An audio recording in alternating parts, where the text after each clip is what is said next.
Myself, S. Ethral, Commerce Department. Topic Types of audit. In the last lecture, we have seen that what is the types of audit.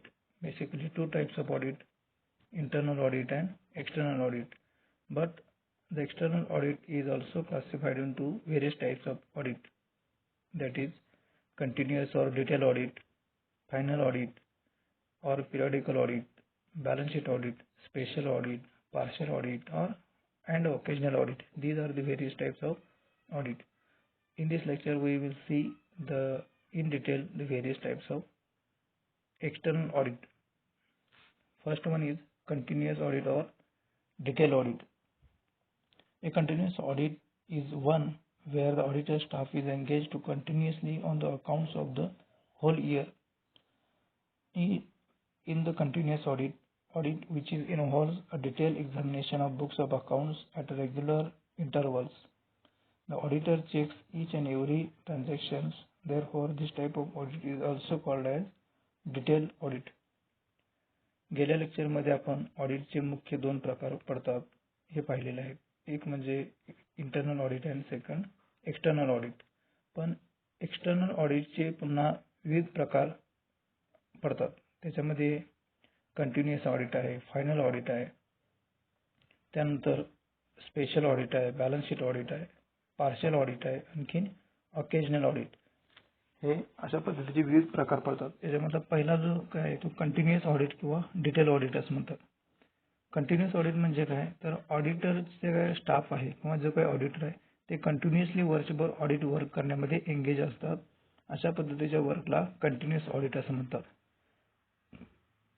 या audit प्रकारामध्ये auditor काय करतो तर each and every transaction प्रत्येक व्यवहार हे check करत असतो. आणखीन ऑडिट रिपोर्ट हा आर्थिक वर्षाच्या शेवटी डिक्लेअर करत असतो. प्रत्येक transaction each and every transaction check करत असल्यामुळे या ऑडिटला डिटेल ऑडिट असं देखील म्हणतात.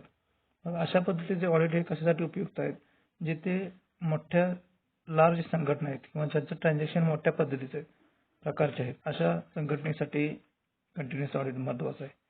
त्याचबरोबर ज्या संस्थेला फायनल अकाउंट आर्थिक वर्ष संपल्याबरोबर लगेच आवश्यक असतं किंवा काही संस्थांना मंथली फायनल अकाउंट आवश्यक असतं, काही पॉलिसीज किंवा धोरण आखण्यासाठी, तर अशा पद्धतीच्या मोठ्या संघटनेसाठी कंटिन्युअस ऑडिट हे महत्त्वाचं आहे. मग कंटिन्युअस ऑडिटचं बेसिकली ऑब्जेक्टिव्ह किंवा ॲडव्हान्टेजेस काय तर त्याच्यामध्ये काय होतं, एक्झॉस्टिव्ह किंवा डिटेल चेकिंग केलं जातं. त्याचबरोबर सर्व बुक्स ऑफ अकाउंट्स हे अप टू डेट मेंटेन केले जातात. त्याचबरोबर एरर्स किंवा फ्रॉड्स किंवा ज्या काय चुका आहेत त्या ताबडतोब शोधण्याचं काम हे कंटिन्युअस किंवा डिटेल ऑडिटमध्ये केलं जातं. सेकंड नंबरचा जो काय प्रकार आहे ऑडिटचा तो म्हणजे annual or final audit. Final or periodical audit is one where auditor attends only at the end of the financial year and finish his work at a stretch without any intervals. This type of audit is also more useful for small scale business concerns. In this type of audit, all the facts, transaction entries, vouchers are not checked by the auditor, but the test checking method is used for this type of audit work. Second जो काही ऑडिटचा प्रकार आहे तो म्हणजे annual audit और final audit. Annual audit म्हणजे काय, आर्थिक वर्ष संपल्यानंतर 1 एप्रिल ते 31 मार्च हे प्रत्येक संस्थेसाठी एक आर्थिक वर्ष गृहीत धरलं जातं किंवा जे असतं. आर्थिक वर्ष संपल्यानंतर जे ऑडिट केलं जातं त्याला ॲन्युअल ऑडिट किंवा फायनल ऑडिट असं म्हणतात. मग या ऑडिट प्रकारामध्ये काय केलं जातं तर ऑडिटर हा प्रत्येक वाउचर्स एंट्री जनरल एंट्री असेल किंवा प्रत्येक ट्रान्झॅक्शन चेक करत नाही तर टेस्ट चेकिंग मेथडनुसार म्हणजे काही ठराविक ट्रान्झॅक्शन चेक करत असतो. अशा पद्धतीचं हे फायनल किंवा ॲन्युअल ऑडिट असं म्हणतात. हे ऑडिट कोणत्या संघटनेसाठी महत्त्वाचं आहे तर ज्या लहान किंवा स्मॉल स्केल बिझनेस ऑर्गनायझेशन आहे अशा संघटनांना हे ॲन्युअल किंवा फायनल ऑडिट हे महत्त्वाचं असल्याचं दिसून येतं. त्याच्यानंतरचा नेक्स्ट प्रकार आहे तो audit, balance sheet audit. Balance sheet audit is an comparatively recent origin, as this name suggests that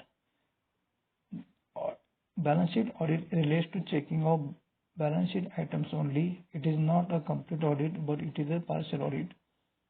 balance sheet audit म्हणजे काय, फक्त बॅलन्स शीटमध्ये जे काय कंटेंट आहे ते बॅलन्स शीटमधील कंटेंटचं ऑडिट केलं जातं. फॉर एक्झाम्पल, बॅलन्स शीटला सेट साईडला फर्निचर आहे, मशिनरी आहे, लँड अँड बिल्डिंग आहे, प्लांट आहे, किंवा लायबिलिटी साईडला काही क्रेडिटर्स असतील, बिल्स पेएबल असेल, अशा पद्धतीत जे काय कंटेंट आहे, जे काय आयटम आहे त्यांचं फक्त ऑडिट केलं जातं. अदरवाईज इतर कंटेंट जे आपण प्रॉफिट लॉस अकाउंटला दाखवतो किंवा ट्रान्झॅक्शन दाखवतो अशा पद्धतीचं ट्रान्झॅक्शनचं ऑडिट केलं जात नाही. त्यामुळं या प्रकारच्या ऑडिटला बॅलन्स शीट ऑडिट म्हणतात. म्हणजेच काय, फक्त ही रिलेटेड बॅलन्स शीटशी संदर्भात असल्यामुळं याला बॅलन्स शीट ऑडिट असं म्हटलं जातं. त्याच्यानंतर नेक्स्ट आहे तो interim audit. Interim audit is an audit which is conducted between the two periodicals or balance sheet audits. This type of audit is conducted with view to find out interim profits for the purpose of declaration of interim dividend. प्रत्येक संघटना आपल्या प्रॉफिटमधील काही भाग हा dividend म्हणून आपल्या सभासदांना declare करत असतात. मग हा डिव्हिडंड हा आर्थिक वर्षाच्या शेवटी ॲन्युअल मीटिंगमध्ये डिक्लेअर केला जातो. मग त्याला आपण काय म्हणतो तर इंटेरिम डिव्हिडंड असं म्हणतो, किंवा काही वेळा तो 6 महिन्यामध्ये डिक्लेअर केला जातो. अशा पद्धतीनं जो काही इंटेरिम डिव्हिडंड असतो तो डिक्लेअर करण्याच्या उद्देशानं जे काही ऑडिट वर्क केलं जातं त्याला इंटेरिम ऑडिट असं म्हटलं जातं. त्याच्यानंतरचा नेक्स्ट प्रकार आहे तो special audit. Under section 233 the companies amendment act 1960 the central government may direct special audit of the company of any company with the central government's opinion a company are not being managed in accordance with the sound business principle, or any business or any company is being managed in manner that to cause serious injury or damage to the interest of trade, industry or businesses, or the financial position of any business is not in a position to solvent their liabilities or solvent their borrowings. The central government appoints either a chartered accountant or the company's auditor himself to carry out the special audit. Special audit म्हणजे काय, जेव्हा central government अशा पद्धतीचं audit conduct करू शकतो. Central गव्हर्नमेंटला जर असं वाटत असेल की एखादी संघटना किंवा एखादी संस्था आर्थिक जो काही व्यवहार करत असते तो व्यवसाय जे काही नियम्स आहेत किंवा जे काही रूल्स आहेत त्या पद्धतीने तो व्यवसाय करत नाही, किंवा काही संस्थेची किंवा संघटनेची financial position he in danger असेल किंवा सॉल्वंट नसेल, तर अशा वेळेला सेंट्रल गव्हर्नमेंट डिसाईड करतं की त्या संस्थेचं स्पेशल ऑडिट करणं गरजेचं असतं. तसंच काही वेळा काय होतं, काही संस्था किंवा संघटना जे काही शेअर होल्डर्स आहेत त्यांचे इंटरेस्ट असेल किंवा त्यांचा जो काही प्रॉफिटचा भाग आहे तो सोडून जर वेगळ्या पद्धतीचं जर वर्किंग करत असेल किंवा शेअर होल्डर्सला जर जे काही व्याज दिलं जातं ते व्याज इन डेंजर कंडिशनमध्ये असेल, तर अशा वेळेला सेंट्रल गव्हर्नमेंट स्पेशल ऑडिटरची नियुक्ती करू शकतो. त्याच्यानंतरचा नेक्स्ट पार्ट आहे तो partial audit. The name suggests that it is not complete audit, means that auditor checks only few books of accounts, that is the cash book only. When an auditor is appointed to conduct partial audit, he must be make clear in his report that he is perform partial auditor in the instruction of the clients. Partial audit म्हणजे काय, तर काही ठराविक पार्टचं audit करणे. For example काही cash book असेल तर auditor काय करतो, फक्त कॅश बुक ऑडिट करतो, बाकी कोणतेही बॅलन्स शीट किंवा प्रॉफिट लॉस अकाउंटचे कंटेंट चेक करत नाही. मग अशा वेळेची ऑडिटरची जेव्हा नेमणूक केली जाते पार्शियल ऑडिटरची, त्यावेळेला तो ऑडिटर त्याच्या ॲन्युअल रिपोर्टमध्ये क्लिअरली मेन्शन करत असतो की त्याची नियुक्ती ही पार्शियल ऑडिटर म्हणून केलेली आहे आणि तो फक्त ठराविक कंटेंटचं ऑडिट करण्यासाठी नियुक्त केलेला आहे. त्याच्यानंतर नेक्स्ट आहे तो occasional audit. This type of audit is conducted once whenever the need arises of the clients This type of audit is useful for the sole traders or partnership firms. This type of audit is done whenever and wherever they requires only. Occasional audit म्हणजे काय? हे audit compulsory नाही. ज्यावेळेला एखाद्या partnership firm असेल किंवा soul traders असतील तर त्यांना आवश्यकता वाटत असेल किंवा गरज भासल्यास फक्त अशा पद्धतीचं ऑडिट केलं जातं. त्याला म्हणायचं ऑकेजनल ऑडिट.